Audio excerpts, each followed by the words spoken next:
J'ai le plaisir d'ouvrir cette séance de la Commission des finances qui, pour l'essentiel, est une séance publique consacrée à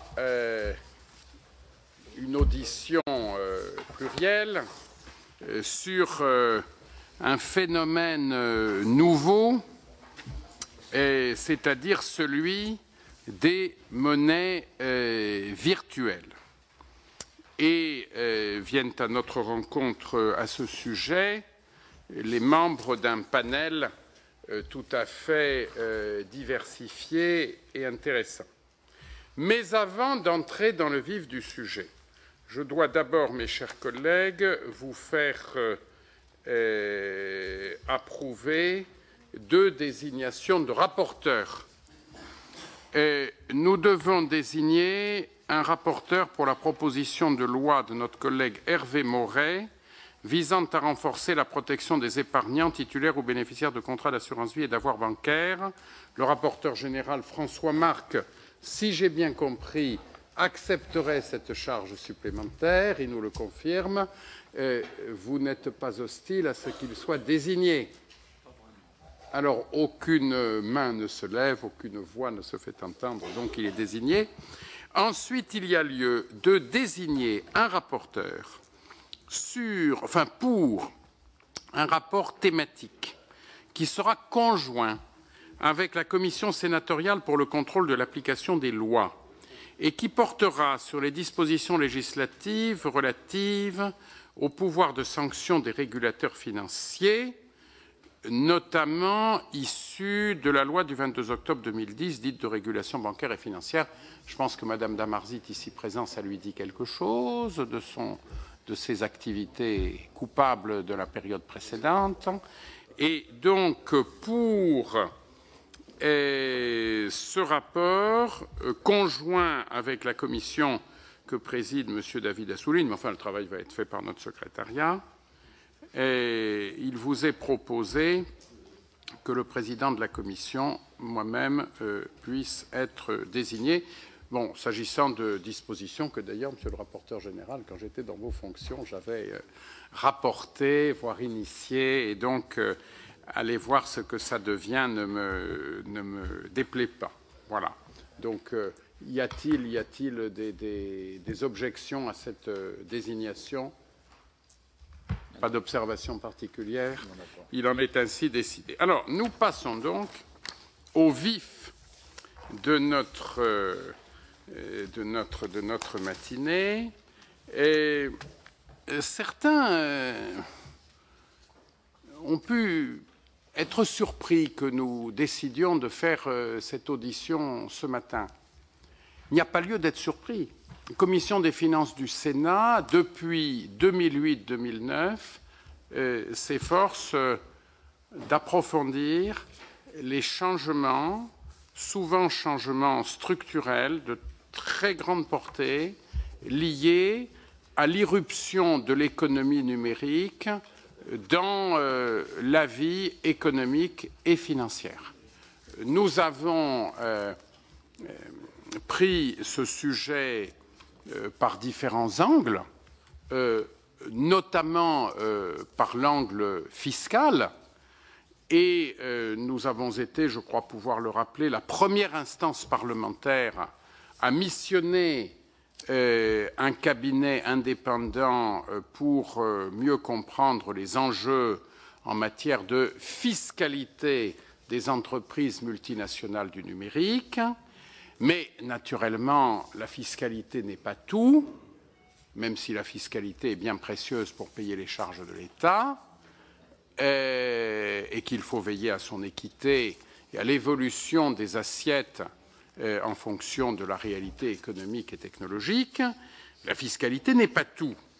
Les considérations relatives à la politique monétaire, à la protection des opérateurs et des épargnants, à la sécurité du système financier, sont également parmi d'autres des préoccupations qui peuvent être bousculées par l'évolution spontanée des technologies et des pratiques.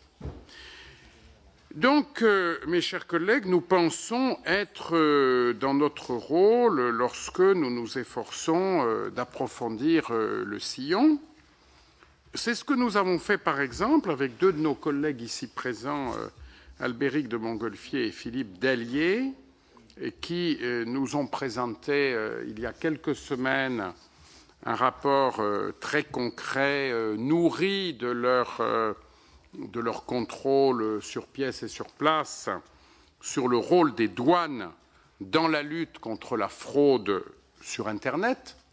Nous avons pu observer qu'en la matière, ce n'est pas une petite faille, c'est un énorme fossé qui est en train de se créer et que tout ceci appelle des réponses à la fois organisationnelles, administratives, juridiques, normatives au plan national, mais aussi, bien entendu, au plan communautaire, puisque toutes ces problématiques liées à l'essor de l'économie numérique, naturellement, ont pour caractéristique de ne pas pouvoir être enfermées dans l'Hexagone, mais de devoir être traitées en conformité avec le droit communautaire, qui lui-même, bien entendu, n'a qu'une vision partielle des choses.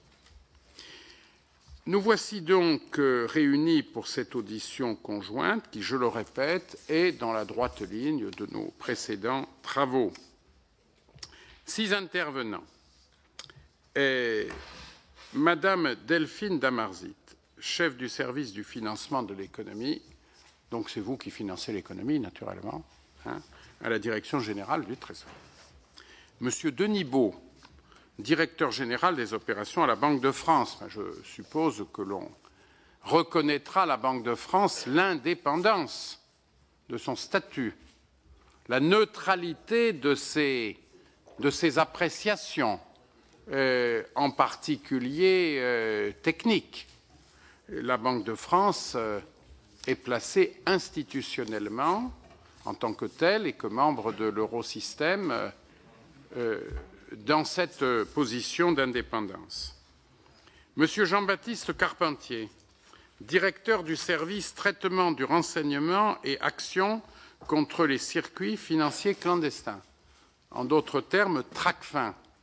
Or, bien entendu, quand une chose circule qui n'est pas tout à fait de l'argent tout en étant, en y ressemblant, mais selon des modalités innovantes, bien sûr, on ne peut que penser au risque de dérapage, de camouflage, d'utilisation pour toutes les industries du mal qui sont particulièrement fécondes, n'est-ce pas, sur notre planète et qui le seront toujours. Ensuite, absolument.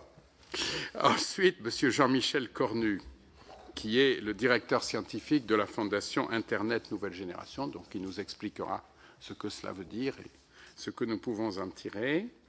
M. Jean-Paul Garcia, le directeur national du renseignement et des enquêtes douanières, la DNRED, qui est ici au cœur de ses responsabilités. Et puis, l'opérateur qui va venir, qui a le mérite d'être parmi nous en tant que professionnel et promoteur de ces mécanismes de paiement innovants, M. Gonzague Grandval, président de Paymium SAS.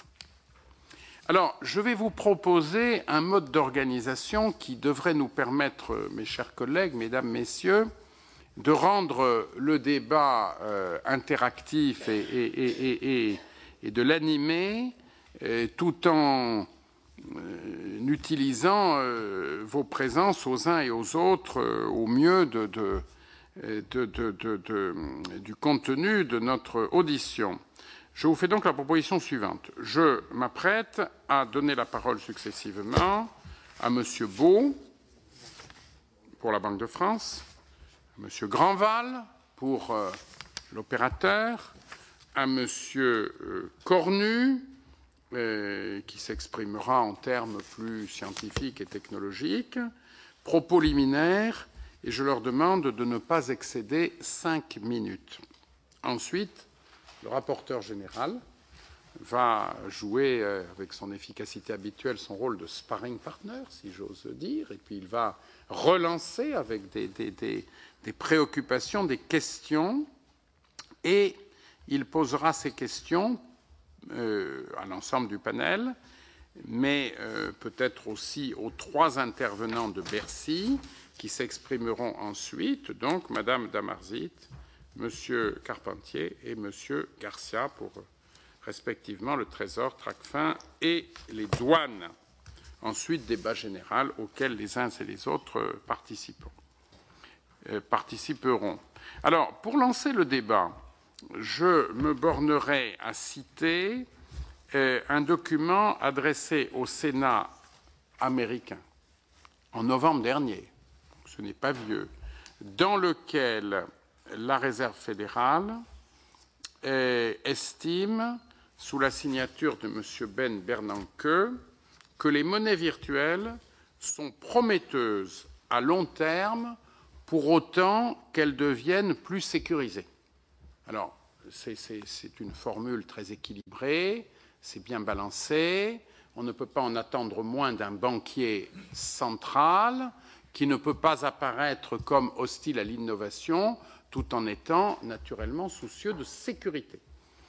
Je souhaiterais savoir si les intéressés sont d'accord avec cette analyse, s'ils pensent que l'essor des monnaies virtuelles est inéluctable, s'il ne s'agit que d'un feu follet sans lendemain, d'une simple expérience qui n'aurait pas vocation à prendre de l'ampleur. En d'autres termes, il faut nous aider à nous situer dans ce monde nouveau. Nous ne pouvons plus, mes chers collègues, faire semblant de gérer tout ce qui est classique et qui ne nous pose pas de problèmes conceptuels, alors que la réalité contourne bien souvent les réglementations, la fiscalité, les régulations financières, et que la course est sans fin, en quelque sorte, enfin, sinon entre les gendarmes et les voleurs, mais en tout cas entre les entreprises qui font la vie économique et les autorités publiques qui s'efforcent d'apporter un cadre de sécurité, de rationalité et d'équité à l'ensemble des agents économiques. Alors, ayant ainsi posé en quelque sorte le décor, je me tourne vers M. Denis Baud, directeur général des opérations à la Banque de France. De quoi s'agit-il? Est-ce que ça vous soucie? Quelles sont, si oui, vos préoccupations? Quels sont vos conseils à la représentation nationale? Merci de bien vouloir vous exprimer sans détour. Merci beaucoup, Monsieur le Président. Bonjour, Monsieur le rapporteur général, Mesdames et Messieurs les sénateurs. Je voudrais d'abord vous remercier d'avoir convié la Banque de France à cette audition conjointe dédiée aux enjeux relatifs à ce que l'on appelle communément les monnaies virtuelles, dont le Bitcoin est sans doute l'exemple le plus connu du grand public. Avant de traiter directement les questions qui ont été posées par Monsieur le Président, je voudrais souligner en introduction que le terme de monnaie ou de moyen de paiement appliqué au Bitcoin est largement un abus de langage, pour des raisons à la fois économiques et juridiques. En effet, selon une définition économique généralement admise, la monnaie est un actif qui remplit 3 fonctions: d'unité de compte, d'instrument d'échange et de réserve de valeur. Les bitcoins et les autres dispositifs similaires ne répondent que très partiellement et imparfaitement à cette définition de la monnaie. En effet, s'ils fournissent une unité de compte, d'une part, leur fonction d'échange est limitée aux seuls commerçants, principalement sur Internet, ayant pris volontairement l'engagement qu'ils peuvent remettre en cause à n'importe quel moment d'accepter les bitcoins en règlement des biens et des services, et d'autre part, leur fonction de réserve de valeur est pour le moins incertaine. Leur convertibilité en monnaie ayant cours légal est aléatoire et leur valeur très fortement variable. En outre, l'émission et la gestion de bitcoin ne relèvent pas du champ des moyens de paiement reconnus par notre code monétaire et financier et régulés à ce titre. Ils ne relèvent pas en particulier de la monnaie électronique, à laquelle on pourrait être tenté de les assimiler, car ils ne sont pas émis contre la remise de fonds. Ils ne bénéficient pas de ce fait d'une garantie de remboursement au pair dans la monnaie qui a cours légal, c'est-à-dire l'euro émis par les banques centrales de l'eurosystème, ou dans les monnaies de banque qui lui sont strictement liées, c'est-à-dire celles émises par les institutions bénéficiant d'un statut d'établissement de crédit ou d'émetteur de monnaie électronique. Toutefois, du fait de l'apparition de plateformes permettant l'achat et la vente d'unités de compte virtuelles comme le bitcoin contre la monnaie ayant cours légal ou reliée à celle-ci, un nombre croissant d'utilisateurs peuvent acquérir ces unités de compte virtuelles. De plus, du fait de la faiblesse du coût d'utilisation de ces unités de compte virtuelles, certains pourraient être tentés d'y voir une alternative attractive aux monnaies et moyens de paiement dont l'émission et la gestion est régulée, en particulier pour régler des transactions sur Internet. Une telle perspective ne peut laisser indifférent une banque centrale comme la Banque de France, chargée par le législateur de s'assurer de la sécurité des systèmes et des moyens de paiement, car elle pourrait conduire à une fragilisation de notre système de paiement sous l'effet du développement des dispositifs les moins-disants en matière de sécurité, source de risques pour leurs utilisateurs et pour notre économie de façon plus générale. Donc la sensibilisation des utilisateurs de monnaies virtuelles comme les bitcoins aux dangers associés à leur utilisation est particulièrement nécessaire et importante. C'est pourquoi la Banque de France a, comme d'autres banques centrales et autorités publiques en Europe, en Asie et aux États-Unis, publié le 5 décembre 2013 un document dans lequel elle souligne en particulier deux de ces dangers. Le premier est que, de par leur caractère anonyme, les monnaies virtuelles comme le bitcoin peuvent être utilisées pour contourner les règles relatives à la lutte contre le blanchiment de capitaux et le financement du terrorisme. Je ne développerai pas ce point, je pense que d'autres intervenants aujourd'hui, ce matin, le feront. Le second danger est financier pour leurs détenteurs, et cela pour au moins deux raisons. La première, c'est qu'aucune autorité ne veille à la mise en place des conditions nécessaires pour assurer la sécurité des coffres-forts électroniques qui permettent le stockage des unités de compte virtuelles telles que les bitcoins. Dans ce contexte, les détenteurs n'ont aucun recours en cas de vol de ces unités de compte par des pirates informatiques. Deuxième raison, c'est que la convertibilité en monnaie ayant cours légal, qui est nécessaire pour tirer les bénéfices d'une spéculation sur l'évolution de leur valeur, n'est pas garantie. Ainsi, les investisseurs ne peuvent récupérer leurs gains que si d'autres utilisateurs désirent acquérir les unités de compte virtuelles. Le système peut donc à tout moment s'effondrer lorsque les investisseurs veulent dénouer leur position, mais se trouvent détenteurs d'avoirs devenus illiquides. Un commerçant ne pourra donc pas accepter de manière significative les paiements en unités de compte virtuelles sans s'exposer à des risques substantiels de liquidité, financiers, opérationnels. Il en est de même pour les consommateurs. En outre, ces derniers, qui disposent en réglant leurs transactions en euros des garanties associées aux moyens de paiement couverts par la directive concernant les services de paiement, notamment le remboursement en cas de paiement non autorisé, ne peuvent bien évidemment pas se prévaloir d'une garantie équivalente dans le cas d'utilisation des monnaies virtuelles. Donc, je voudrais, pour conclure mon intervention, souligner que cette prise de conscience des caractéristiques et des dangers liés à l'utilisation des monnaies virtuelles, qui n'en font pas de parfaits substituts à la monnaie légale et aux moyens de paiement scripturaux, apparaît d'autant plus nécessaire qu'il existe aujourd'hui des solutions, non seulement sûres, mais également efficaces de paiement sur Internet. Et je rappellerai à ce titre les efforts entrepris en France pour renforcer la sécurité des paiements par carte sur Internet, par la mise en œuvre de dispositifs d'authentification renforcés, sous l'impulsion notamment de l'Observatoire de la sécurité des cartes de paiement, effort relayé désormais au niveau européen par le projet de révision de la directive sur les services de paiement et les recommandations du Forum européen sur la sécurité des moyens de paiement, qui s'appelle SecurPay. Je vous remercie pour votre attention et je reste à votre disposition. Merci beaucoup, Monsieur le Directeur. Permettez-moi, en m'exprimant comme Monsieur Tout-le-Monde, de vous poser une question toute simple, peut-être un peu fruste, mais à laquelle peut-être vous pourriez tâcher de répondre par oui ou par non. Est-ce que le Bitcoin, c'est de la fausse monnaie?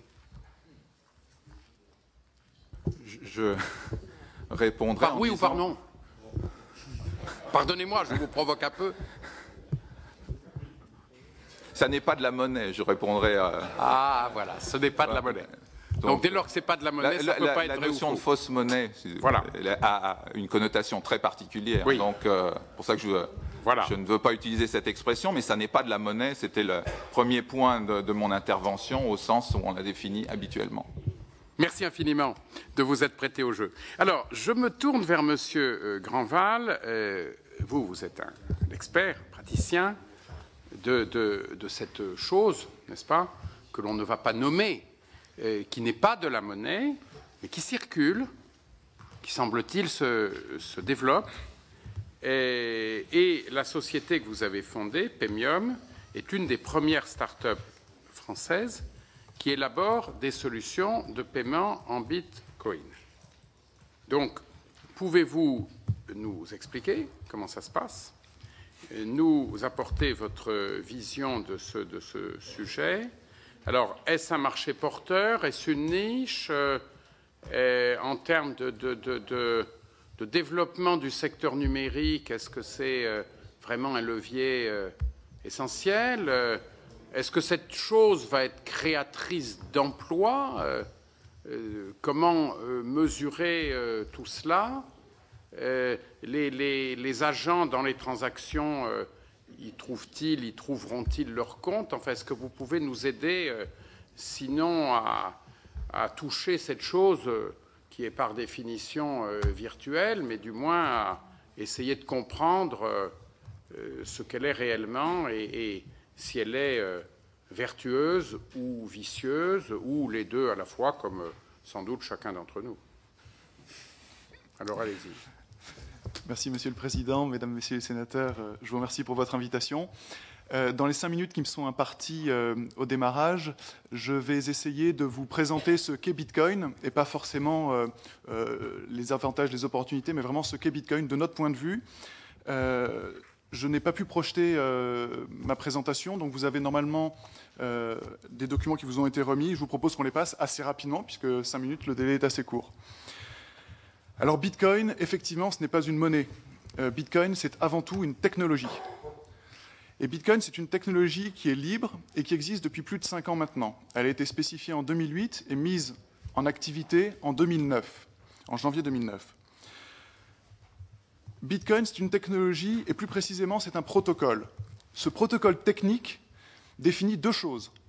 À la fois, un réseau de transactions sur Internet, complètement décentralisé, peer-to-peer et open source. Ce sont des mots à la mode et techniques, mais qui ont des implications très importantes. Et en même temps, Bitcoin, c'est l'unité de compte qui circule sur ce réseau. Je ne parle pas de monnaie, où on en parlera après de façon plus rapide, en disant que c'est une monnaie électronique peut-être, même si ça n'a pas la définition légale d'une monnaie électronique. C'est une unité de compte qui circule sur ce réseau. Parler de Bitcoin en ne parlant que de l'unité de compte, c'est oublier la moitié du sujet, qui est le réseau de transactions électroniques.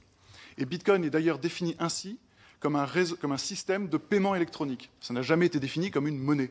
C'est un système de paiement électronique. Ce système a de la valeur pour 2 raisons.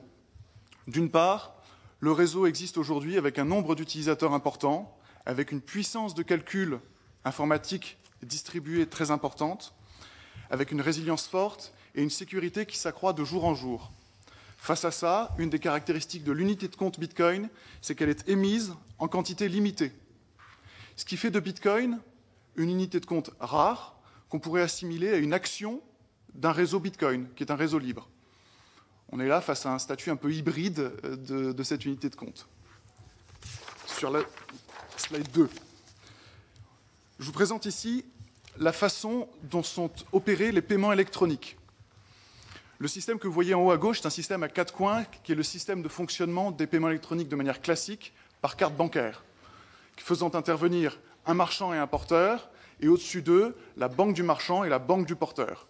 Ce système de paiement est fondé sur le prélèvement du montant à payer sur le compte du porteur. Cette mécanique est celle qui implique aujourd'hui un certain nombre de fraudes au paiement par carte, puisque pour tout type de paiement, je suis obligé de révéler l'ensemble de mes informations bancaires de paiement pour procéder à un quelconque paiement. Qu'il soit de 5 € ou de 1 000 €, je vais livrer les mêmes informations. Après, je dois faire confiance au système et aux garanties qu'il apporte pour que seul le montant du paiement soit prélevé et une seule fois. Le système a trois éléments que vous voyez. C'est un système de paiement privatif de type American Express, où American Express est à la fois le prestataire du marchand et du porteur. On n'a pas deux banques dans ce cadre-là. Et enfin, on a les systèmes qu'on appelle de pair à pair. Aujourd'hui, souvent galvaudés, puisqu'on parle généralement de pair à pair pour des systèmes privatifs, donc avec un tiers de confiance.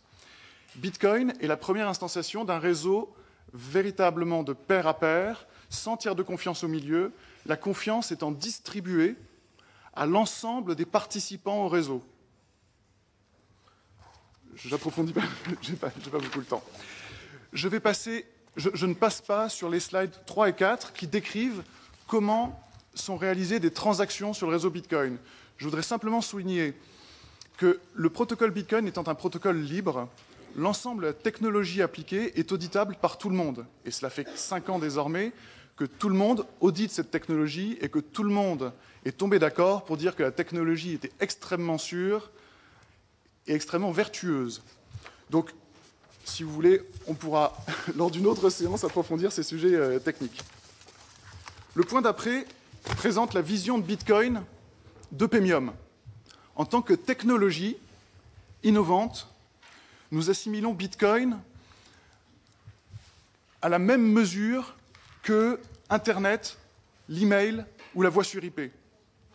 Ces technologies sont des technologies libres qui, en leur temps, ont bouleversé de nombreuses habitudes, qui, en leur temps, ont toutes été décriées. C'est pas surveillé par la NSU, non? Qui sont toutes aujourd'hui surveillées, mais non régulées, car non régulables, car totalement libres, mais toutes surveillées. Bitcoin, aujourd'hui, c'est la première instantiation d'une technologie libre dans le domaine du paiement électronique. Ça n'avait jamais eu lieu jusqu'à présent, et c'est la première fois qu'un protocole technique libre permet de réaliser des transactions de paiement électronique.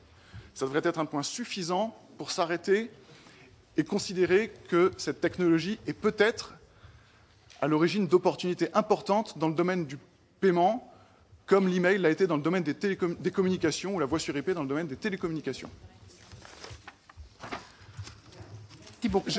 Juste encore... Non, vous n'aviez pas terminé, pardonnez-moi. Excusez-moi. Excusez-moi, comme... Peut-être 2 minutes. Allez-y. Le point d'après, le slide d'après vous présente un certain nombre de moyens de paiement électronique dont vous avez peut-être entendu parler aujourd'hui. Je citerai PayPal, que tout le monde connaît, et aujourd'hui en France naissent de nombreux moyens de paiement électronique à l'initiative de banques, tels que Paylib ou d'autres systèmes de paiement. Tous ces systèmes de paiement ont un point en commun, c'est le slide d'après, c'est qu'ils sont tous privatifs. Aujourd'hui, si vous êtes un porteur d'un moyen de paiement PayPal ou un porteur d'un moyen de paiement Byster par les opérateurs télécoms ou Paylib par 3 banques, vous ne pouvez pas vous payer les uns les autres. Vous parlez la même monnaie, vous êtes dans le même pays avec les mêmes opérateurs technologiques, des banques communes qui dialoguent ensemble, mais vous ne pouvez pas, avec ces moyens de paiement, échanger les uns avec les autres. C'est ce qui génère aujourd'hui un accès très limité à ces moyens de paiement et un développement visiblement voué à l'échec. Il y a 30 ans, en France, a été créé le groupement carte bancaire, qui a eu un mérite unique dans le monde entier, c'est de développer l'usage de la carte bancaire en France grâce à l'interbancarité et au fait qu'on ne se pose pas la question aujourd'hui, en étant client d'une banque, avec une carte, et lorsqu'on va chez un marchand qui est dans une autre banque, de savoir si on va pouvoir payer chez lui. C'est ce qu'a permis carte bancaire. Aujourd'hui, réaliser un groupement carte bancaire dans le cadre des moyens de paiement électroniques serait un effort insurmontable pour qu'il soit réalisé à l'échelle au moins européenne, sinon cela n'aurait pas de sens. Pour promouvoir l'interopérabilité des moyens de paiement, il faut s'adosser sur des technologies, et libres qui plus est, pour que tout le monde soit d'accord sur la technologie qui est utilisée. Bitcoin peut être cette technologie, et donc nous le considérons comme une passerelle et comme un moyen d'interopérabilité entre les moyens de paiement au bénéfice des porteurs et des marchands, et donc indirectement des banques et des tiers de confiance sur les systèmes de paiement qui vont pouvoir construire des solutions adossées à ce protocole. Pour finir, je vais passer directement au dernier slide qui présente Bitcoin Central. Bitcoin Central est le cœur de notre activité aujourd'hui chez Paymium.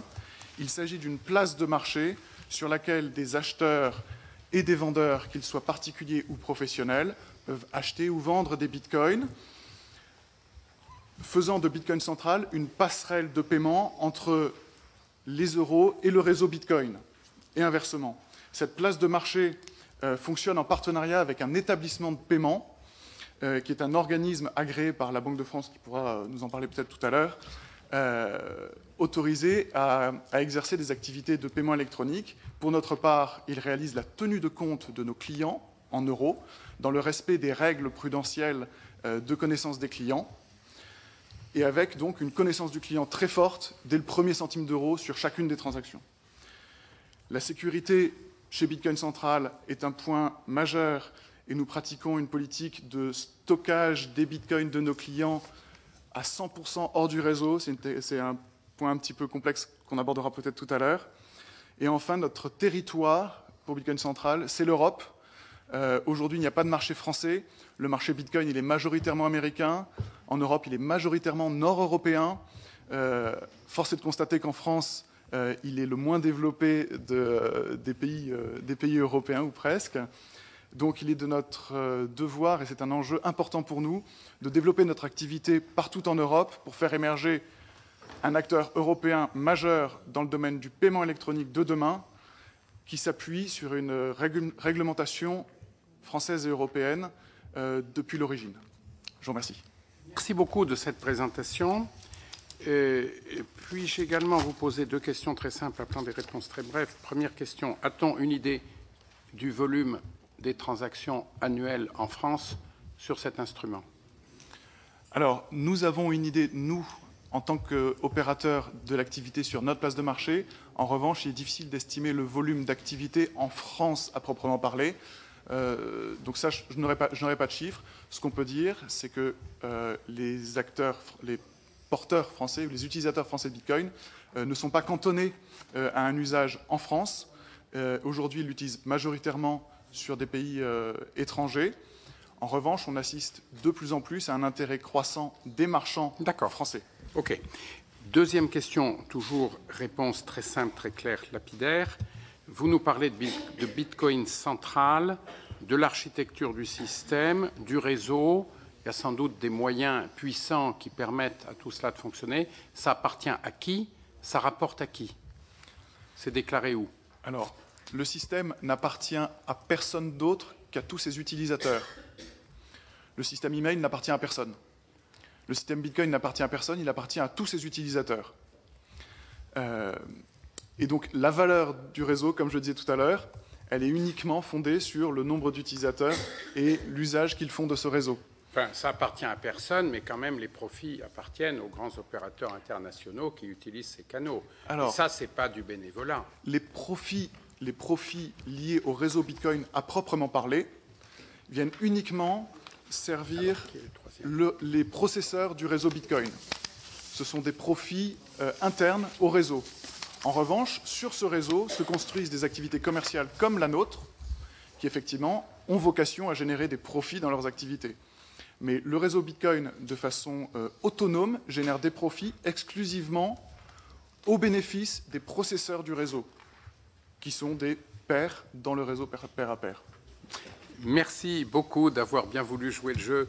Je me tourne à présent vers Monsieur Cornu. Vous êtes directeur scientifique de la Fondation Internet Nouvelle Génération, laquelle est un think tank, cercle de réflexion, de recherche, qui réfléchit sur les transformations numériques. Et dans ce travail, vous faites participer de nombreux acteurs publics et privés. Alors, de votre point de vue, est-ce que tout ça est important ou anecdotique, structurant ou non? Y a-t-il péril? Y a-t-il chance? Dans quelle proportion? Merci, Monsieur le Président, Messieurs les sénateurs, merci de m'accueillir.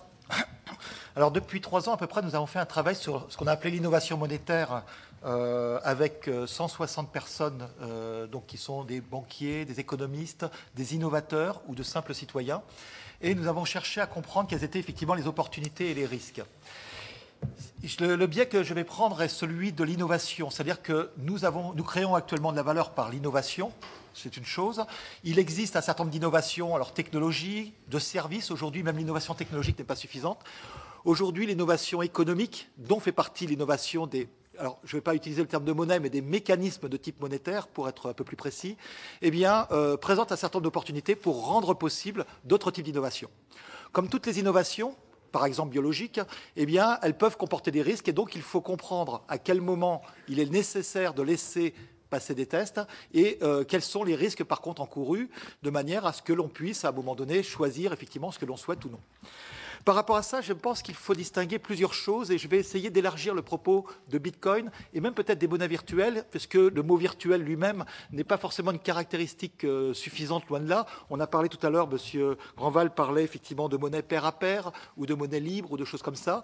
En fait, il existe un certain nombre de monnaies qui sont différentes, que l'on va appeler complémentaires dans un premier temps. Tout d'abord, il y a des monnaies effectivement de type non économique, comme les fameuses CEL, les systèmes d'échange locaux, qui posent un certain nombre de questions qui ont déjà par ailleurs été abordées dans différentes instances. Des monnaies de réputation qui permettent que si je vous trouve sympathique, eh bien, je vous donne un $, ou alors un Explorateur, qui sont des monnaies qui finalement posent relativement peu de questions, mais qui permettent de faciliter les fonctionnements des réseaux sociaux et ont très peu d'impact de monétaire, même si on appelle ça monnaie à titre justement pas tout à fait juste, ou même plus récemment les données qui sont des mécanismes non plus pour faciliter l'échange, comme le seraient les monnaies, mais des mécanismes pour faciliter le don.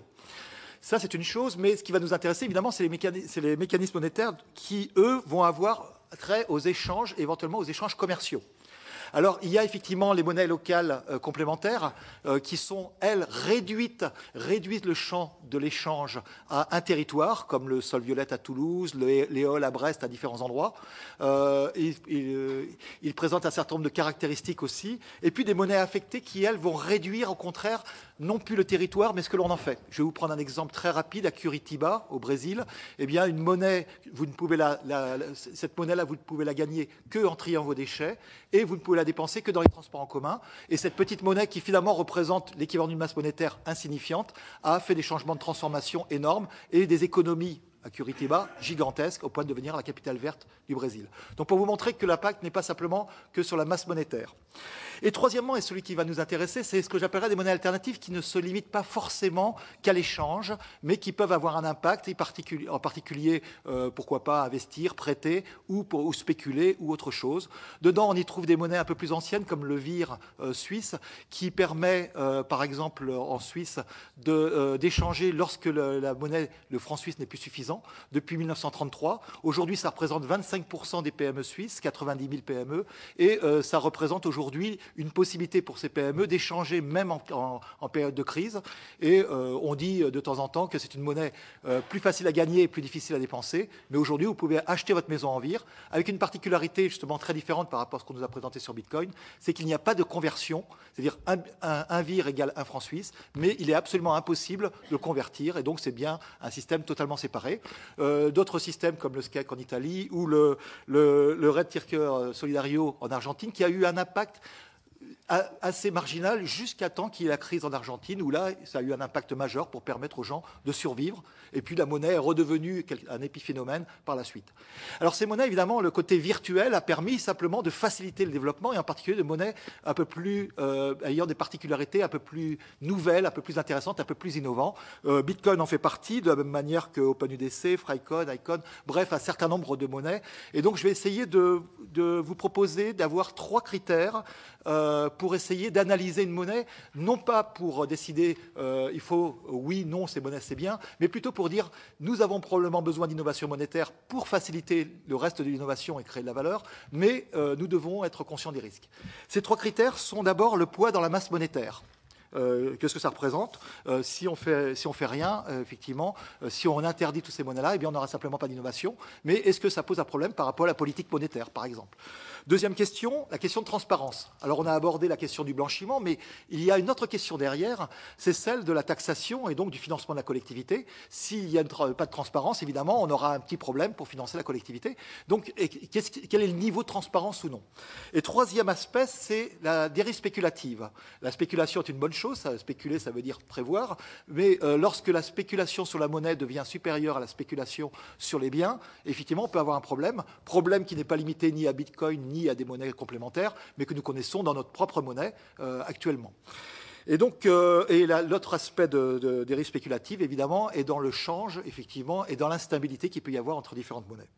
Alors, si maintenant je me refocalise un petit peu sur Bitcoin et sur un certain nombre de ces types de monnaies, que je vais qualifier de virtuelles, mais aussi de décentralisées, justement, pour répondre à votre question, Monsieur le Président, sur la côté à qui ça appartient, eh bien, la masse monétaire, aujourd'hui, va être limitée, à terme, à 21 millions de Bitcoin. Les 4 premières années, il y a 2,6 millions de Bitcoins qui sont créés par an, 50 toutes les 10 minutes. Nous sommes dans la 5e année, eh bien, il y en a 2 fois moins maintenant. Et donc, pendant les 4 prochaines années, eh bien, au lieu d'en créer 2,6 millions de bitcoins par an, on en créera 1,3. Et puis, dans les 4 années suivantes, encore moins, jusqu'à temps qu'on arrive à 21 millions de bitcoins. Alors, vous allez me dire, ça représente quoi? Puisqu'il y a une conversion entre monnaies. Alors, j'ai fait un petit calcul.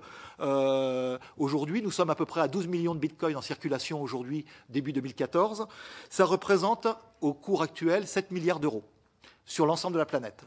Alors ça représente quand même une somme significative, plus significative que le sol violette qui représente à peu près 20 000 euros.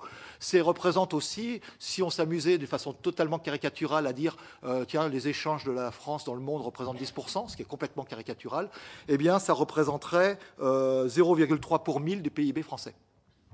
Alors c'est à la fois beaucoup, c'est à la fois peu. Est-ce que ça a un impact sur les politiques monétaires? C'est une chose à voir. Et la deuxième question qui se pose, c'est que cette valeur de masse change en fonction du cours du Bitcoin.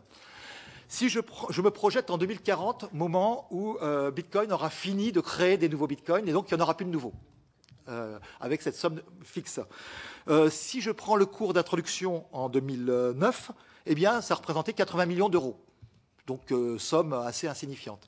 Aujourd'hui, en 2014, ça représente 10 milliards, ça représentera à terme 10 milliards, mais au cours de 2040, je suis évidemment incapable de vous le dire. Donc, ça veut dire qu'aujourd'hui, j'aurais tendance à dire que sur ce premier domaine, l'impact sur le poids de la masse monétaire, dans l'ensemble de la masse monétaire, pour quelque chose qui n'est pas qualifié de monnaie, mais qui malgré tout a un impact, eh bien, est insignifiant, mais pourrait ne pas le devenir, donc simplement une chose à surveiller. Deuxième aspect, la transparence. Alors, il faut bien comprendre que le côté pair à pair et donc crypté concerne les utilisateurs, les personnes, les agents qui achètent et vendent des bitcoins. Par contre, les transactions elles-mêmes sont transparentes et ouvertes actuellement.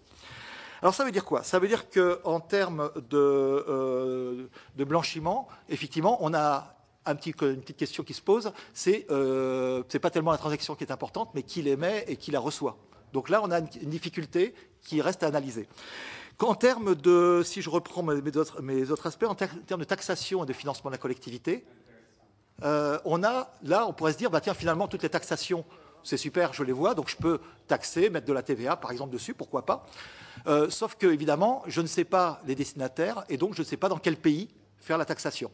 Donc on a une difficulté qu'on va retrouver de plus en plus souvent dans un monde Internet, d'avoir une taxation nationale, évidemment, avec une question d'outils et de protocoles et d'innovation qui elle-même est de plus en plus internationale. Donc ça pose des questions nouvelles sur lesquelles je ne suis pas là pour donner des réponses, mais plutôt pour essayer d'orienter les questions. Troisième aspect, la spéculation, ou plutôt la dérive spéculative, puisque ce n'est pas la spéculation qui est en jeu, mais la dérive spéculative. Il y a 2 choses qui me semblent importantes, et je terminerai par là. C'est que la première chose, finalement, puisqu'on produit de moins en moins de bitcoin, c'est une monnaie qui, comme le disait mon collègue, est une monnaie rare, mais malgré tout, eh bien, lorsque vous achetez des bitcoins, en 2009, eh bien, vous aviez toutes les 10 minutes 50 bitcoins qui étaient affectés à quelqu'un au hasard parmi l'ensemble. C'est celui dont l'ordinateur faisait le calcul pour les autres. Alors, c'est un système crypté, donc sécurisé, ça je pense. La question, évidemment, c'est que quand il n'y avait pas beaucoup de monde, eh bien, on recevait plus souvent 50 bitcoins. Et c'est comme ça que la masse monétaire de bitcoin est créée. Et puis maintenant qu'il y a beaucoup plus de monde sur bitcoin, eh bien, je reçois moins souvent, et non plus 50, mais si vous avez compris ce que je vous ai dit tout à l'heure, cette fois la moitié, puisque depuis le 1er janvier, eh bien, on en est à 25 bitcoins toutes les 10 minutes. Donc ça veut dire que les premiers entrants sont sur un système, effectivement, où ils sont favorisés par rapport aux nouveaux. Alors, là, il y a un débat actuellement pour savoir si c'est une chaîne de Ponzi ou non. Il y a des arguments pour, il y a des arguments contre. C'est clairement pas une chaîne de Ponzi contrôlée. Est-ce que c'est un système qui, malgré tout, favorise les premiers par rapport aux suivants? Ça, c'est quelque chose à analyser. Alors, c'est le premier aspect spéculatif, mais qui est, je dirais, interne à Bitcoin, si Bitcoin était simplement un système fermé sur lui-même, qui permet de faire des échanges en dehors des monnaies classiques, un peu comme le sont certaines monnaies, comme le birr dont j'ai cité, ou des monnaies complémentaires.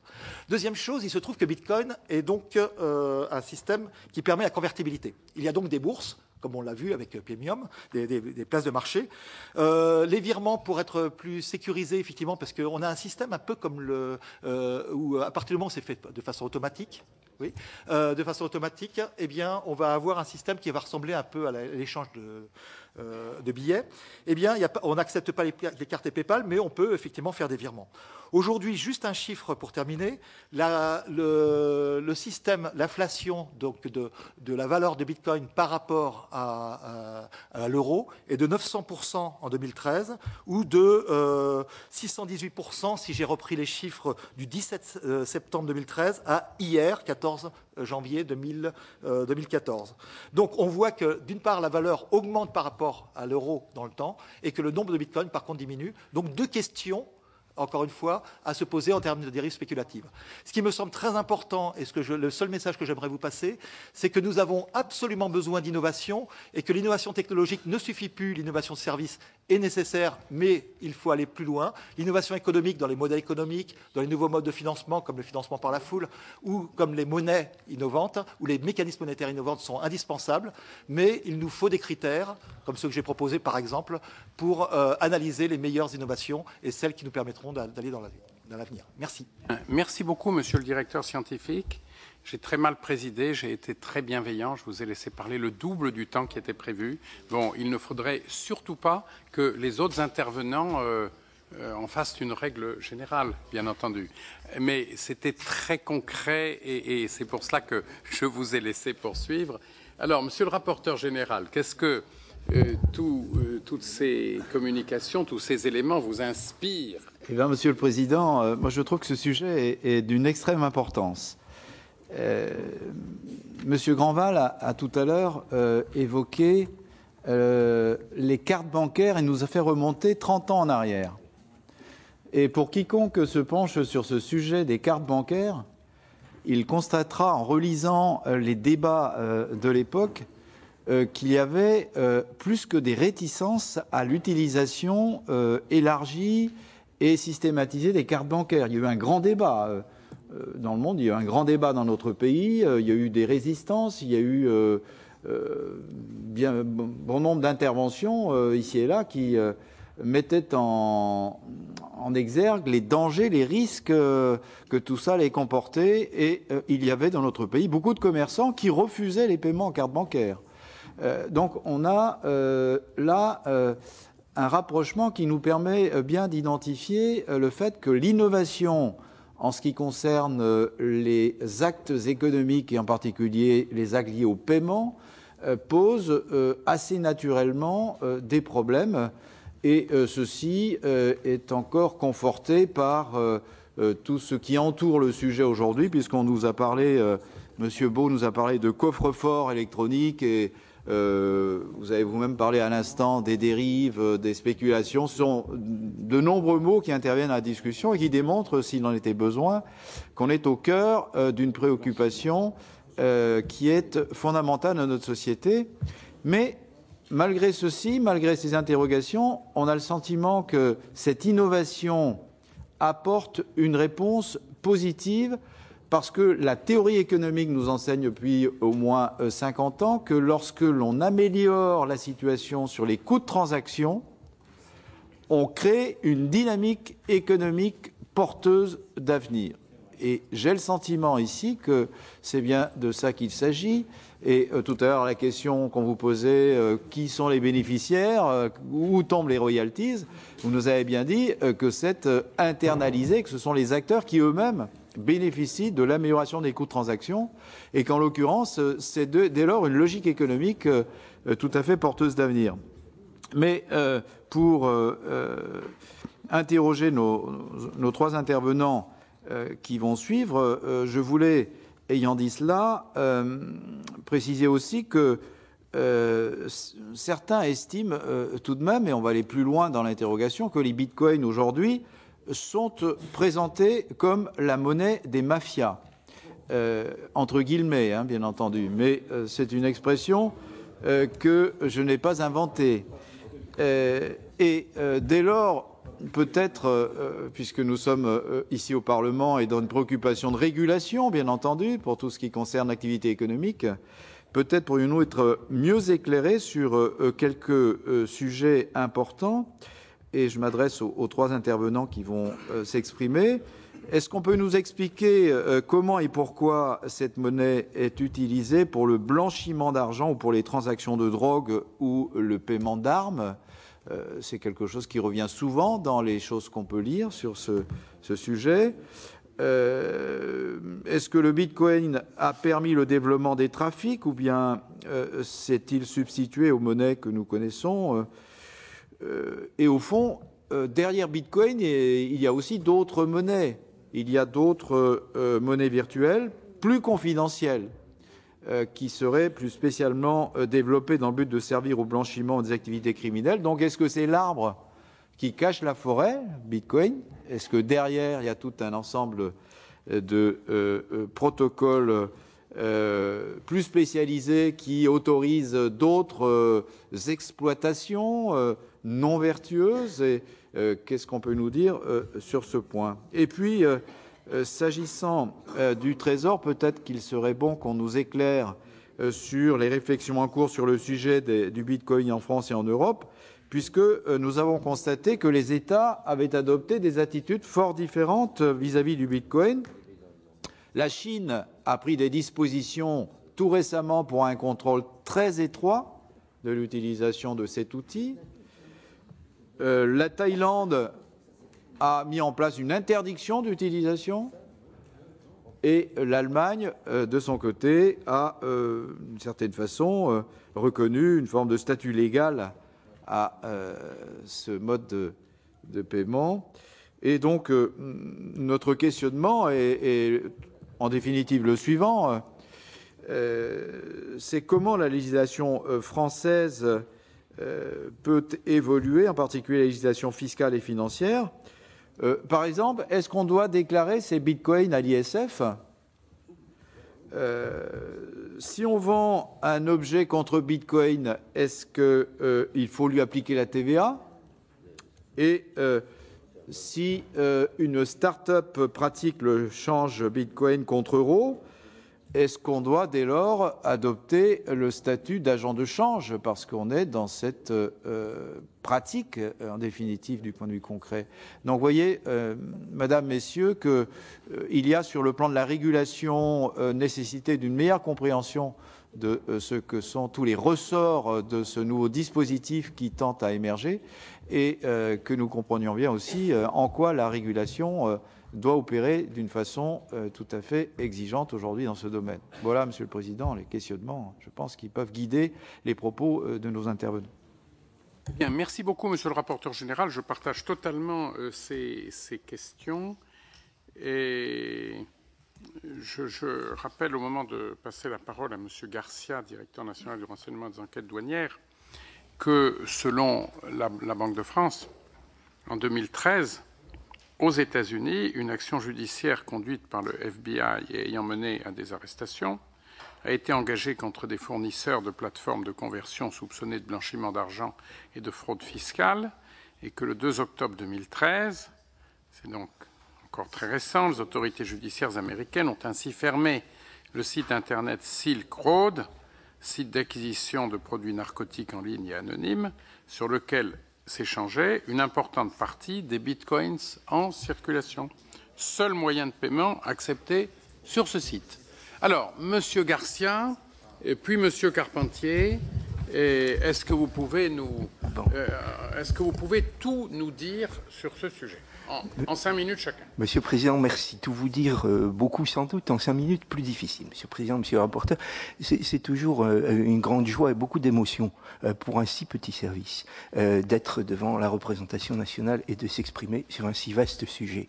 Je suis assurément la dernière roue du carrosse par rapport aux représentants de Bercy, ici présents.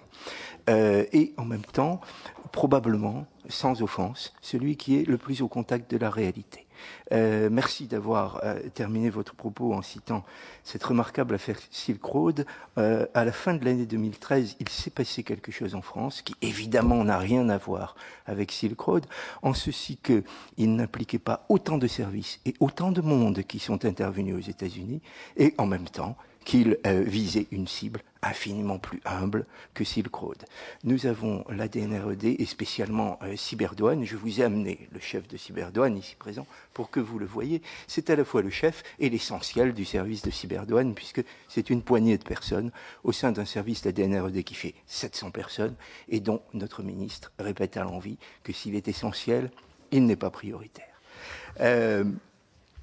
En décembre 2013, nous avons réussi, Cyberdouane a réussi, et les services de la DNRED, avec l'assistance de Pemium, à procéder à l'arrestation d'un trafiquant de stupéfiants qui vendait un produit qu'on appelle le speed sur Internet et qui se faisait payer en bitcoin. C'est-à-dire qu'avec l'argent de l'État, la DNRED a acheté des bitcoins et est intervenue sur le Deep Web pour procéder à l'achat, grâce à la loi modifiée par la représentation nationale, qui nous a permis ce coup d'achat. La DNRED a acheté une petite quantité de speed sur Internet avec des bitcoins. Et comme fait toujours la douane, et principe de réalité, nous travaillons sur la marchandise. L'argent est ce qui nous aide à appréhender la marchandise. Nous avons tracé cette marchandise qui nous a permis d'intervenir dans les locaux de la personne qui était un excellent geek, hein, quelqu'un qui maniait bien et qui travaillait bien sur Internet et qui avait ainsi perçu tout l'intérêt qu'il y avait à travailler sur ce que l'on vient d'expliquer qu'est Bitcoin. Voilà. Alors, ce que je dis est vérifiable. Aujourd'hui, la personne est mise en examen et, bien entendu, comme toujours, la douane a passé le relais à la police judiciaire, le procureur ayant estimé que cette affaire, pour emblématique qu'elle était, relevait de la compétence de l'Office central de répression du trafic illicite de stupéfiants. Je ne sais pas si mes 5 minutes sont dépassées. Je vais juste parler du risque. Le risque aujourd'hui pour nous, c'est-à-dire pour la douane et spécialement pour la DNRED, il est clairement sur les trafics d'espèces. Le premier risque aujourd'hui, ce sont les espèces. C'est la monnaie et c'est l'argent. Nous sommes toujours à la remorque d'un élément légal ou d'un élément réglementaire qui nous permette de mieux pénétrer les échanges d'espèces, échanges internationaux et échanges nationaux, malgré les lois qui imposent des transactions commerciales par d'autres moyens, des chèques ou des cartes. Il y a toujours ce risque essentiel présenté par les espèces. Le sujet de la monnaie virtuelle, et spécialement du Bitcoin, pour moi, il est de l'avenir et de l'anticipation. Je pense que les dirigeants des grandes entreprises de fraude aujourd'hui sont de ma génération, de notre génération, ou de celle immédiatement qui suit. C'est-à-dire des gens qui ne sont pas familiarisés et qui n'ont pas forcément confiance. Le problème pour les trafiquants, le problème du Bitcoin aujourd'hui est essentiellement la volatilité de la devise. Ce sont des gens qui sont attentifs à avoir des monnaies qu'ils peuvent stocker, qui vont parfois mettre longtemps à utiliser ou à dépenser. Avec le Bitcoin, le risque, et avec les monnaies virtuelles, le risque est évident. Il y a ce risque-là. Mais je crois que, et le travail de Cyberdouane, et le travail que nous faisons, et l'intérêt que nous avons à développer des contacts avec les échangeurs tels Pemium, c'est de préparer l'avenir et de l'anticiper. Et de l'anticiper peut-être mieux que nous n'avions anticipé la fin du contrôle d'échange en 88 et 89. Sans offense, je rappelle que la loi de 90 qui fonde Tracfin a été créée au sein de la Direction générale des douanes et que les premiers personnels de Tracfin étaient des douaniers. Afin de ne pas se trouver dans l'absence d'anticipation, nous investissons beaucoup dans la connaissance des monnaies virtuelles. Et à cet égard, vous avez bien compris que nous ne pourrons entrer dans ce dispositif très opaque, que par les échangeurs, que par les gens qui vont permettre, fournir, stocker ces bitcoins. Je vous remercie. Merci beaucoup, monsieur le directeur. Comme vous le savez, le Sénat, en ce qui concerne les moyens d'enquête et d'investigation, a très largement joué son rôle, notamment dans le cadre de la dernière loi de finances rectificative, et nous sommes en effet très conscients de la nécessité de ne pas désarmer l'État au moment où les zones de risque sont particulièrement préoccupantes. Alors je me tourne vers M. Carpentier, directeur de Tracfin, qui n'est plus au sein de la Direction générale des douanes, mais bon, ceci ne l'empêche certainement pas de faire un travail efficace. Je ne sais pas. Si mon collègue est la dernière roue du carrosse, moi je ne suis que la roulette. C'est encore pire. Je vais avoir un propos forcément, en tout cas prudent, et je ne dissimule pas, légèrement inquiet sur le sujet. Le sujet des monnaies virtuelles, tout d'abord, je voudrais non pas rebondir, mais saluer la clarification des concepts faits par M. Cornu, parce que je crois que c'est difficile de parler des monnaies virtuelles en général. Il y a plusieurs monnaies. La problématique du Bitcoin n'est pas la problématique de Liberty Reserve, c'est pas la problématique d'autres monnaies que je ne citerai pas ici forcément. Ce n'est pas la problématique des systèmes d'échange locaux. Donc il y a une vraie difficulté à englober sous un chapeau identique des problématiques qui sont très différentes, mais avec quand même une caractéristique commune, je reconnais, ce sont des systèmes qui se sont inscrits en parallèle d'un système qui, jusqu'à présent, avait, au moins en France et quand même dans la majorité des pays développés, un monopole de fait, qui était la monnaie légale émise par les autorités centrales. Et nous constatons depuis quelques années le développement de systèmes parallèles qui, dans un certain nombre de cas, étaient vraiment des systèmes très des épiphénomènes qui étaient d'ailleurs parfois extrêmement sympathiques. Je pense notamment aux systèmes d'échange locaux qui ne soulevaient pas tellement de difficultés, qui étaient aussi, je rappelle que c'est l'origine des monnaies virtuelles, qui étaient d'abord et avant tout des systèmes inscrits dans des communautés, notamment de gamers, dans des jeux en vidéo. À l'origine, la plupart des monnaies virtuelles naissent de ces systèmes liés à un certain nombre de plateformes de jeux vidéo. Mais il est vrai que depuis quelques années, nous voyons émerger, au-delà de ces cercles fermés de communautés de gamers ou de différents cercles virtuels ou réels, nous voyons émerger des vraies monnaies. Alors, Tracfin a eu l'occasion probablement parmi les premiers, je crois, au sein de l'État, de s'intéresser à ces questions-là. Nous en avons déjà fait une première analyse lors de notre rapport annuel, si mes souvenirs sont bons, en 2011. Oui, c'est ça, notre rapport annuel 2011, puisque nous avions à l'époque déjà fait un premier groupe de travail sur la question, où nous avions eu l'occasion d'appeler l'attention des différentes autorités qui ont l'heure de lire ce rapport sur les problématiques liées à ces questions. Nous sommes actuellement en train d'animer un autre groupe de travail qui réunit les pouvoirs publics, les parties prenantes nécessaires des pouvoirs publics dans ce domaine, afin d'essayer de mieux comprendre les évolutions. Le système évolue extrêmement vite et donc il faut se tenir au courant. Alors à partir de là, nous on est forcément relativement inquiets, puisque le constat il est assez simple. Depuis 1990, l'ensemble des pouvoirs publics internationaux, sous l'égide notamment du GAFI, a mis en place un certain nombre de règles de transparence et de contrôle des transactions financières. L'idée générale était, nous libéralisons les flux financiers, nous rentrons dans un monde où il y a en principe la liberté de circulation des capitaux. Cette liberté de circulation des capitaux est contrebalancée par un dispositif de surveillance de ces flux de capitaux afin de s'assurer que cette libéralisation est utilisée à bon escient et non pas à mauvais escient. Donc c'est la création du GAFI, c'est la création d'un ensemble extrêmement complet de normes qui s'imposent à toute une série d'acteurs sur les systèmes de paiement. Or, de fait, nous voyons dans les dispositifs nouveaux qui apparaissent, nous voyons s'inscrire quelque chose qui est forcément complètement dans le black hole et dans la légale, je ne vais pas dire dans l'illégal, mais dans la légale. Nous n'avons pas intégré cela dans la régulation. Alors, je ne veux pas m'élever au-dessus de ma condition, mais les problématiques sont beaucoup plus larges que les problématiques de lutte contre le blanchiment. Vous avez très largement évoqué, par exemple, les problématiques fiscales. Quel est le statut d'un compte en bitcoin détenu à l'étranger, mais je ne suis pas sûr que ça ait le moindre sens de dire détenu à l'étranger. Quel est le sens de détenir à l'étranger un compte en bitcoin? Ça n'a pas de sens. Quel est le statut ISF? Quel est le statut de la TVA?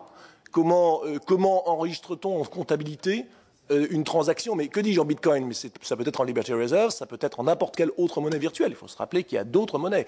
Donc tout cela, ce sont des problématiques qui restent très largement à ouvrir. Et quelles sont les obligations de vigilance des établissements? Comment doit-on surveiller? Est-ce que là où votre banquier va vous poser des questions, parce qu'il est obligé de le faire, sur le dépôt en espèces ou sur un retrait en espèces ou sur telle ou telle transaction, comment va-t-on quand même trouver une certaine équivalence sur ce type de transaction en monnaie virtuelle? Comment va-t-on assurer l'équité concurrentielle entre les différents acteurs? Nous imposons aux acteurs soumis à la régulation financière un certain nombre de coûts pour surveiller ces transactions. Il y a des personnes, il y a des emplois qui sont payés à temps plein à surveiller, pour le compte de la collectivité publique, les transactions dans le monde régulé. Peut-on envisager qu'un monde à réguler s'inscrive sans ces coûts, en ayant les bénéfices mais sans les coûts? Ce sont des questions que je pose. Je ne me permets pas de répondre. Hein. Il y a les autorités ministérielles et le Parlement sont là pour répondre, mais je ne fais que poser toutes ces questions. Je ne veux pas être trop long, donc voilà un peu le paysage que je fais. Moi, la seule chose que je peux dire, c'est que c'est un domaine dans lequel nous voyons par construction extrêmement peu de choses. Pour reprendre une image que je fais souvent devant le Parlement, le dispositif de contrôle des flux financiers, c'est un dispositif qui fonctionne sur des radars fixes et mobiles. C'est un peu comme le contrôle de la vitesse. Les radars actuellement sont posés sur un certain nombre de routes. Il se trouve qu'il y a une autre route qui est construite en parallèle sur laquelle il n'y a pas de radar. Donc je suis incapable de vous dire s'il y a ou pas des excès de vitesse. On n'a pas mis de radar. Donc la question de savoir s'il y en a ou pas, je n'en sais rien. Alors de temps en temps quand même, nous avons vu 2-3 choses. Vous me pardonnerez d'être relativement discret sur les affaires en cours. Nous avons eu des sujets qui, soit directement, soit indirectement, touchent à la monnaie virtuelle, qui sont soit en cours d'examen au sein du service. Pour quelques affaires d'entre elles, ont été transmises à l'autorité judiciaire pour examen plus approfondi. Par ailleurs, nos relations internationales nous permettent effectivement d'être en lien assez étroit avec un certain nombre de pays qui ont peut-être un temps d'avance sur ces questions-là et qui commence quand même depuis quelques mois à manifester une réelle inquiétude sur cette économie, je ne vais pas forcément dire noire au sens négatif, mais en tout cas ignorée, qui s'inscrit actuellement dans les monnaies virtuelles et qui, selon toute probabilité, a maintenant dépassé le stade du pur anecdotique dans lequel nous étions encore il y a quelques mois.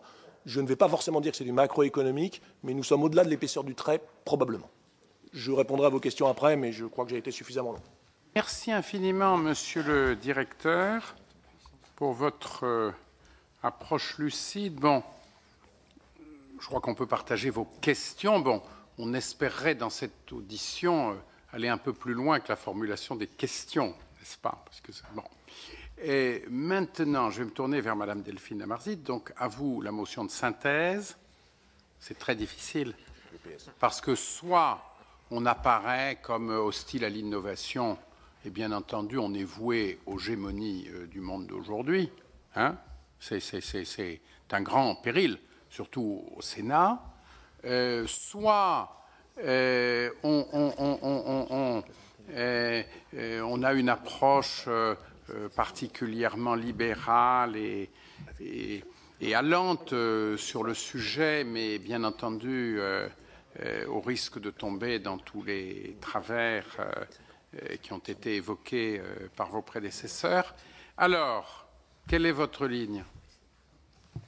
Merci beaucoup, Monsieur le Président, Monsieur le rapporteur général, Mesdames et Messieurs les sénateurs. Alors, entre les roues du carrosse et les roulettes, je ne sais pas ce que je peux dire, la seule femme peut-être. Voilà. Je m'en sors par une pirouette. Susciter naturellement la sympathie. Vous êtes tous muets. Voilà. Alors effectivement, la motion de synthèse est difficile. Je crois que les points ont été posés, notamment tout à l'heure. Une des vraies questions, et je crois qu'elle n'est pas encore tranchée, c'est y a-t-il un intérêt spécifique de ces monnaies virtuelles en termes de coûts de transaction? Aujourd'hui, elles se présentent avec moins de frais.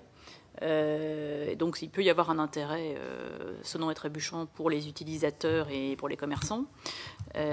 Mais en contrepartie, un certain nombre de frais qui ne sont pas forcément monétaires, du type sécurité, plus grande sécurité informatique, etc., ce type de choses, le besoin d'avoir une double transaction. Donc je pense que là-dessus, le potentiel développement du marché pourra nous dire si il y a un véritable effet concurrentiel en tant que moyen de paiement au sens non juridique du terme, puisque c'est effectivement pas un moyen de paiement au sens du code monétaire et financier, puisque tout commerçant peut le refuser. Il y a aussi un intérêt en tant que tel, effectivement, qui n'est pas celui qu'on souhaite, outre un aspect purement libertarien sur lequel je ne m'étends pas, mais qui est effectivement un intérêt pour des personnes qui auraient des choses à cacher. Donc ça, c'est pas quelque chose qui nous paraît générer des externalités positives, évidemment. Et puis, un deuxième point qui est important, c'est que l'aspect spéculatif du Bitcoin, qui est lié à sa rareté et qui est lié au déséquilibre entre l'offre et la demande et l'absence de moyens disons, le déséquilibre entre ceux qui les recherchent aujourd'hui et l'usage qu'on peut en faire et les vendeurs, limite en fait le développement du Bitcoin dans l'ensemble des caractéristiques de la monnaie. Et donc ça, il faut en se rendre compte. Et le paradoxe, c'est en partie à cause de cette très forte volatilité qu'aujourd'hui le Bitcoin n'est probablement pas une menace pour la stabilité financière, puisque son développement est limité par cela. Alors évidemment, du point de vue des pouvoirs publics, ça implique une action qui est importante pour les utilisateurs, commerçants, de compréhension de cette volatilité et de ce risque. Comme ça a été dit tout à l'heure par Denis Baud, la convertibilité n'est pas garantie. Il y a un risque opérationnel, effectivement, en cas de hacking, etc. Mais tout simplement, il y a un risque de volatilité. Donc là-dessus, il est nécessaire d'avoir une sensibilisation. Ça a déjà été en partie fait, notamment au niveau européen par l'autorité européenne bancaire, l'EBA, qui avait effectué une alerte au mois de décembre. Et dans les paradoxes et les problématiques auxquelles on va être confronté, c'est que plus on va clarifier les choses et les sécuriser, plus on va évidemment permettre une meilleure diffusion de ces monnaies virtuelles. Donc il y a là-dessus une tension classique d'ailleurs entre avoir quelque chose qui est peu sécurisé, sur lequel on avertit et on sait que c'est comme ça que ceux qui sont là-dedans sont des joueurs, et puis quelque chose de plus sécurisé. Ça, je ne sais pas. Alors, si je rentre un peu plus, j'essaie de rentrer plus dans le si j'essaie de rentrer plus, peut-être dans des, pas encore des réponses, j'en ai peur, mais peut-être des orientations.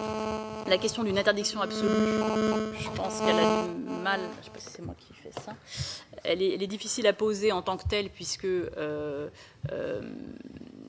on ne voit pas dans quelle mesure on pourrait interdire quelque chose qui serait de l'ordre du troc entre agents privés selon des modalités libres, ou alors on va très loin dans le contrôle sur l'activité, donc je ne sais pas si on irait assez loin. Ce qui est possible, évidemment, c'est d'intervenir en imposant des obligations, et puis la piste la plus opérationnelle, c'est probablement le lieu de rencontre entre ces monnaies virtuelles et la monnaie légale, et c'est là en particulier... il y a une décision de justice récente qui a confirmé que les plateformes qui font la conversion en monnaie légale, en euros, sont tenues d'avoir un statut de prestataire de services de paiement. Monsieur le rapporteur général, vous avez employé le terme d'agent de change. Je pense que le terme qui, visiblement, est celui qui est le plus adapté, c'est celui de prestataire de services de paiement, qui est un des statuts qui n'est pas établissement de crédit, mais qui est un statut spécialisé, si vous voulez. Vous pourrez nous donner, voilà, s'il vous plaît, les références précises de cette jurisprudence. Si j'ai le temps de les chercher, je pourrais vous les donner tout à l'heure. Donc ça, c'est un point important. Alors évidemment, ça ne veut pas dire là-dessus on capture tout, puisqu'il peut y avoir ça peut être confirmé par d'autres en Bitcoin, des transactions purement privées, de gré à gré, et qui ne sont pas converties, pas sur des plateformes. Et donc évidemment là, on n'a pas un filet complet. Comme je l'ai dit, il y a un impératif de sensibilisation. Et puis évidemment, une question importante qui est celle du risque de blanchiment, qui n'est pas... Je crois que la traçabilité, les techniciens du Bitcoin pensent qu'elle est possible puisqu'il y a une traçabilité des transactions. Le problème, c'est que si personne dans ce système ne demande l'identité de la personne qui est derrière la transaction, la traçabilité, elle est utile d'un point de vue technique, elle n'est pas utile d'un point de vue de lutte contre le blanchiment. Et donc c'est là qu'avec l'intersection des plateformes de services de paiement, on peut au moins capturer une partie de la problématique si on a des acteurs, et tout à l'heure M. Grandval nous a expliqué que la plateforme et l'établissement de crédit qui tient le compte effectue ces diligences. Voilà. Donc c'est un point important. Ces questions, elles sont débattues au niveau international et des lignes directrices du GAFI sur les nouveaux moyens de paiement qui datent maintenant un petit peu, qui probablement mériteraient d'être relancés. Un groupe de travail interservice que Jean-Baptiste Carpentier a mentionné et auquel nous participons. Sur le plan fiscal, alors c'est une compétence qui n'est pas celle de la Direction générale du Trésor.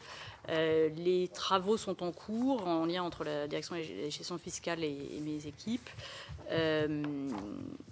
Je pense que les questions que vous posez sont toutes pertinentes. J'ajouterais celle du revenu de ceux qu'on appelle les mineurs, qui fabriquent les bitcoins, en fait, si j'ai bien compris, pas uniquement sur la base d'un protocole inutile, mais bien parce que leur contribution est de faire fonctionner le système en assurant la sécurité des transactions grâce aux modalités de calcul. Mais donc, avec ceci, ils ont un revenu qui leur est versé en émission de Bitcoin. Donc, toutes ces questions sont pertinentes. Il n'y a probablement pas d'ensemble vide, puisque chaque revenu peut probablement être défini, mais il y a un effort de définition à faire. Et je crois qu'un certain nombre de particuliers ont posé des questions concrètes en disant, voilà, spontanément, j'ai eu tel revenu en Bitcoin, que dois-je faire? Donc ces questions sont à l'étude. Et puis il y a évidemment une question délicate qui est celle du contrôle, de la capacité à identifier, puisque dans certains cas, ça peut rester dans une sphère que Jean-Baptiste Carpentier qualifiait d'allégale et qui n'est pas évidente, non seulement à identifier, mais même à définir. Voilà. Donc ces questions-là sont à l'étude et nous reviendrons vers la direction de la législation fiscale pour avancer sur ces sujets. Merci beaucoup, Madame le chef de service.